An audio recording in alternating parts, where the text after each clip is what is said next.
সোনামুড়া আদালত চত্বরে আজ ছিল অন্য এক ছবি। এক যুবক হঠাৎই আদালত চত্বরে তাণ্ডব চালায়। কোন প্রকার তাকে সেখান থেকে বের করা হয়। আপনি ছবি দেখে বুঝতে পারছেন রীতিমতো তাণ্ডব শুরু করে দেয়। এটি আদালতের মধ্যে ভাঙচুর করে পর্যন্ত, এমনটাও কিন্তু অভিযোগ। আদালত চত্বরে আচমকাই হামলা চালায় এক যুবক। তাণ্ডবে আতঙ্ক ছড়িয়ে পড়ে, বিচারকের কক্ষে প্রবেশ করার চেষ্টা করে এই অভিযুক্ত। সিপাহীজলা জেলার সোনামুড়া মহকুমা আদালতের এই ঘটনা প্রশ্নের মুখে কোর্ট চত্বরে পুলিশের নিরাপত্তা ব্যবস্থা। বিস্তারিত সে বিষয়ে জানবো, টেলিফোন লাইনে যুক্ত হয়ে গেছে ইতিমধ্যেই প্রতিনিধি সোনামুড়া থেকে অমিত দত্ত। অমিত, এক যুবককে দেখা গেছে আজ আদালত চত্বরে ভাঙচুর চালাতে এবং সরাসরি বিচারকের কক্ষে পৌঁছে যাওয়ারও চেষ্টা। নেশাগ্রস্ত অবস্থায় ছিল নাকি কোনো এর পেছনে অন্য কোনো রহস্য লুকিয়ে রয়েছে, কি জানতে পারছো?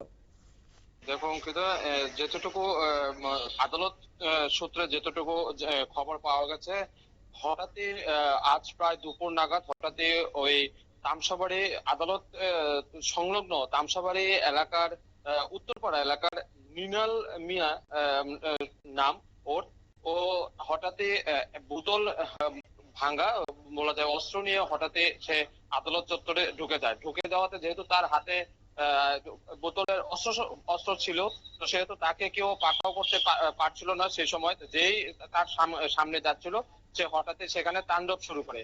তো এমত অবস্থায় সবাই মানে যারা প্রত্যক্ষদর্শীরা ছিল তারা শুধু দেখতে দেখছিল ঘটনাটা। তো তারা সঙ্গে সঙ্গে স্থানীয় যে পুলিশ রয়েছে সেখানে পুলিশ ছিল, পাশাপাশি সোনামুড়া থানাতেও খবর পাঠায়। তো সেই সময় পুলিশ গিয়ে এবং স্থানীয়রা তারা যৌথ প্রচেষ্টায় দীর্ঘ সময় পরে তাকে বাগে আনতে সক্ষম হয় এবং তৎক্ষণাৎ তাকে সোনামুড়া থানায় নিয়ে আসা হয়।